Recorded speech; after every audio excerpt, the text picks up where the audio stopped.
Hello guys, இன்றைக்கி நம்ம என்ன பார்க்க போகிறோம்னா ப்ரான் கிரேவி பார்க்க போகிறோம். வாங்க எப்படி செய்யலான்னு பார்க்கலாம். 3 டீஸ்பூன் ஆயில் சேர்த்துக்கின்னு ஒரு பெரிய வெங்காயம் பொடியாக கட் பண்ணிக்கோங்க. நல்லா பொன்னிறமாக வர வச்சு நல்லா வதக்கிக்கோங்க. ஒரு பெரிய 3 வெங்காயம் அரைச்சி சேர்த்துக்கலாம். இதுவும் நல்லா பொன்னிறமாக வர வரைக்கும் நல்லா வதக்கிக்கலாம்.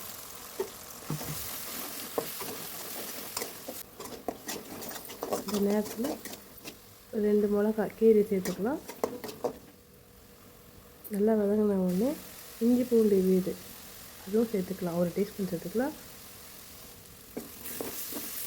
நல்லா பச்சை வாசனை போகிற வரைக்கும் நல்லா வதக்கிக்கிட்டு ஒரு 2 கொத்து கருவேப்பிலை சேர்த்துக்கலாம்.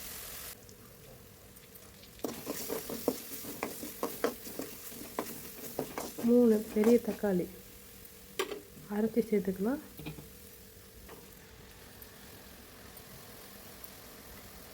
எல்லாம் நல்லா சேர்த்து நல்லா மிக்ஸ் பண்ணிவிட்டு நல்லா அந்த எண்ணெய் தனியாக பிரிஞ்சு வர வரைக்கும் நல்லா வதக்கிக்கலாம்.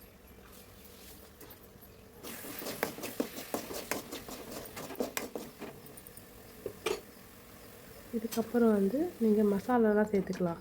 1 டீஸ்பூன் கரம் மசாலா, 1/4 டீஸ்பூன் மஞ்சள், வெறிய மிளகாத்தூள் 1 டீஸ்பூன், வீட்டுக்கு யூஸ் பண்ணுற குழம்பு மிளகாத்தூள் 2 டீஸ்பூன் யூஸ் பண்ணிக்கலாம். நல்லா சேர்ந்து நல்லா பச்சை வாசனை போட்டு நல்லா வதக்கிக்கிட்டு நல்லா வதக்கிடுங்க. பச்சை வாசனை போன பிறகு 1/2 kg ப்ரான் சேர்த்துக்குங்க. நல்லா வதக்கிட்டு தேவையான அளவு உப்பு சேர்த்துக்குங்க.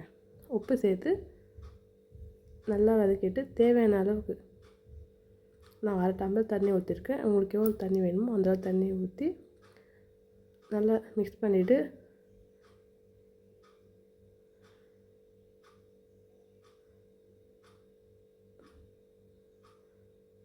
ஒரு மூடி போட்டு மூடி வச்சுருங்க. ஒரு 5 மினிட்ஸ் மூடி வச்சுட்டு திறந்து பார்த்தா சுவையான ப்ரான் கிரேவி தயார். இந்த வீடியோ உங்களுக்கு பிடிச்சிருந்துச்சுன்னா லைக், ஷேர், கமெண்ட் பண்ணுங்கள். அடுத்த வீடியோவில் பார்க்கலாம்.